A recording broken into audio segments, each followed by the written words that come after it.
Well, first off, man, it's great to meet you, great to talk to you in this lovely city, Abu Dhabi. Now I need some advice. Yes. I was speeding in cars, I was driving fast, I was being taught how to drift, but I don't look as cool as you. Like I tried. I was trying to channel you, and it just was not happening. So what is some drifting tips? How do I drift? How do I drive fast while also looking cool while doing it? Well, you need a stunt double. That's the answer. All right. You know, listen, there's only so much driving that they allow us to do. So we do our best to, for me, Fast and the Furious 6 and Too Fast, Too Furious were the two movies where I remember doing the most driving in. Mm-hmm. We were in Tenerife, Canary Islands, and in Too Fast, Too Furious, me and Paul were in Miami. And we had driving school, we had all kind of things that we had to learn before the first day of filming. And, you know, for obvious reasons, even though it looks like we're driving and going crazy in these cars, we're on a sound stage. They got the stuff moving in the background. They make the world believe that we're really going that fast, but we're not. All right. And I'm sorry. So I think you're gonna do just fine. If I put you in a car in a sound stage and they say you're doing 90 and they put a fan to blow your hair, you'll look just like me. All right. Well, yeah, okay, so then just to be clear, maybe you could be my cool double. You'll be my stunt double looking cool, all right? Would you Yes, agree to that? gotcha. All right, good. Abu Dhabi, as I said, it's a glorious place. For you, what is the appeal of coming here, of filming here? Why are you so drawn to this place? Well, two things that are the most significant, other than my personal experiences that have changed my life forever. The first and only person I ever knew from Dubai before I even came here, his name was Samir Chinoy. Mm-hmm. And if you were to read my first book, you can digitally download it. It's called How to Get Out of Your Own Way. Samir Chinoy is literally the reason I ended up writing my book, and I tell the story. This is before he committed suicide. Some funky stuff went down, and I explained it all in the story.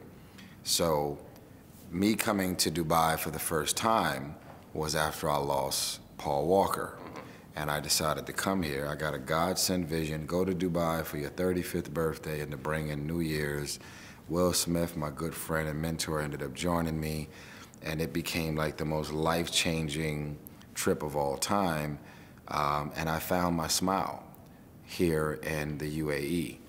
So between the people being warm and accommodating, the nicest people ever, and one of the safest places in the world I've ever been, here in the UAE, I've really drawn to the locals, and they've drawn to me. And I don't take any of my access for granted. It's not about the money and the wealth and the cars, because I know plenty of people with money.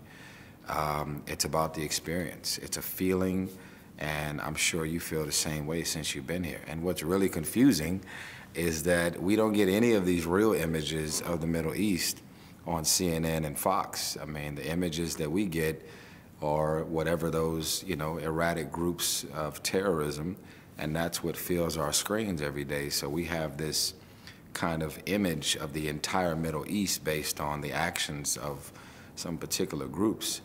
And the analogy that I gave since I've been here is we all know that there's a lot of murders happening in Chicago. So if you're from the Middle East and the roles were to reverse, all of the murders that are happening in Chicago, someone from the Middle East would say, I am not going to the entire United States of America because of what's happening in Chicago.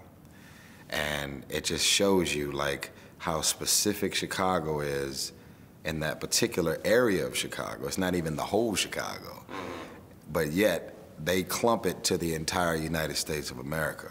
So, you know, I feel like having Furious 7 to be the third highest grossing movie in the world and be able to put Abu Dhabi on the map and kind of embrace once again this overextended multicultural experience that the Fast and the Furious is, has been educational for the world, has been inviting to the world. I mean, the way we shot Furious 6 in Europe made everybody want to go there.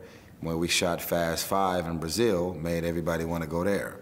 So, you know, it's been fun being a part of these movies that make you feel like a fly on the wall, and you're getting like, you know, a virtual passport to all of these places that most people don't get a chance to see. Why does Tyrese think, I am the one for this role, I am suited for Jon Stewart? Why do you think you can slip into that iconic hero's skin and really bring him to life on screen? Well, out of innocence, I was at home eating a bowl of Lucky Charm in my drawers, with my ugly feet out, and I got like 6 direct messages from the fans who had created these fan art of me as Jon Stewart. And it looked amazing. They looked so good.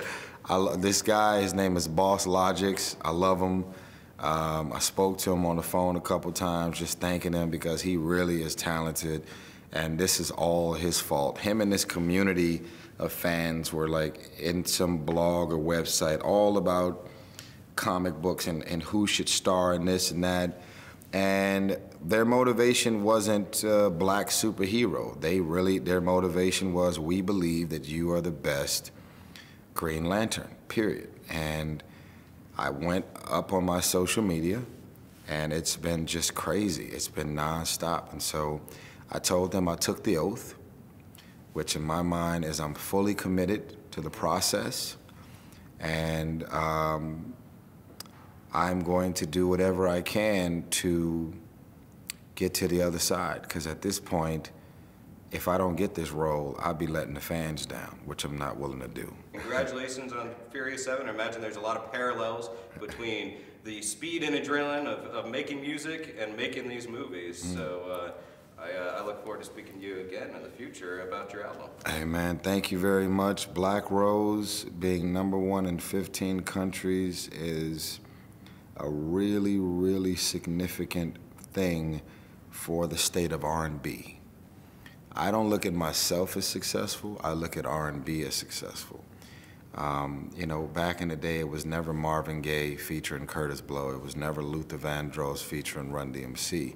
It was pure R&B soul albums. And most of the albums these days from R&B singers have 15 rappers all over them. So this album being this successful in so many different countries, #1 on Billboard, #1 top 200, the first #1s of my career, album-wise, is sending all the right messages that there is a fan base that's still out there. They're very much still excited and engaged in R&B. They were just waiting on this Black Rose. And I'm very honored to be here. My first signing in the Middle East was last night, and it was like 1,000 people there. And it's just been a real musical love affair. And it was the most challenging album of my career, fighting for my daughter and in and out of court. I lost my girl of 5 years from doing a few things that I was ashamed of, because no one's perfect. And then I lost Paul. And so it's been really challenging to just emotionally conjure up the energy to finish recording. And for the world to receive this album on this level is definitely inspiring and giving me a bunch of confirmations that I was supposed to stay the course. Most certainly. Well, and the adopted son of Abu Dhabi, so that's a good fringe benefit of all of this. So, thanks so Welcome much, to man. my home. Yeah, thanks man. Appreciate it. Thank you, sir.